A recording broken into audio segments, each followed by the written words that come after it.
Gloria Lee is a mainland Chinese student who moved to Hong Kong to study journalism, and here she joined the protest against the government. In her cramped student room, she shows me photos of herself at a recent march and asks us to hide her identity. Gloria does not want her parents, let alone the Chinese government, to know what she's doing. It's risky, it's dangerous. I need to face much higher risks than my fellow local students when they're doing the same thing as me.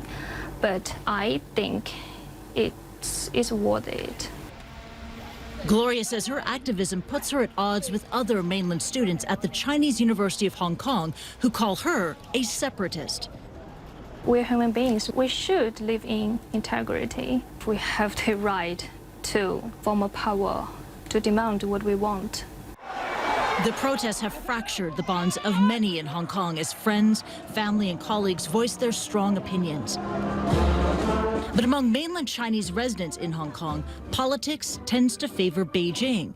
Researchers say that they are more politically conservative and supportive of pro-establishment parties.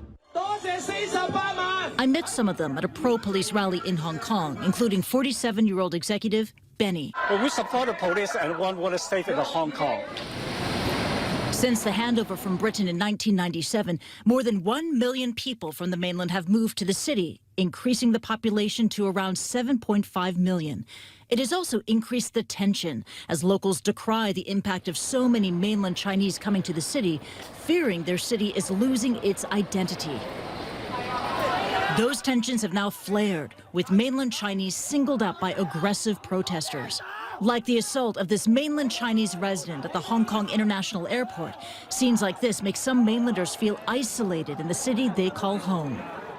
But Hong Kong is changing. Last year, the population increased by some 69,000, with the majority made up by new arrivals from mainland China. And as more and more people from mainland China move here to Hong Kong, the political climate will inevitably change. The Chinese authorities have building up their group strength through various types of alumni associations, clan associations, homeland associations, and they can easily be mobilized as reflected in protest rallies and gatherings in support of Beijing. China did not respond to a request for comment, but Chinese officials have said Hong Kong's local government and police are capable of handling the protests with the backing of Beijing's support, but that the violence should not be tolerated. Meanwhile, pro-Beijing rallies like this one are already transforming the political fabric of Hong Kong, boosting support for Beijing. But this young mainlander hopes to turn the tide. I'm very optimistic. I still can see hope in front of us. I'm still very willing to devote myself into the movement.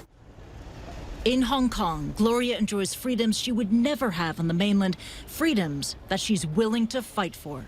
Kristie Lu Stout, CNN, Hong Kong.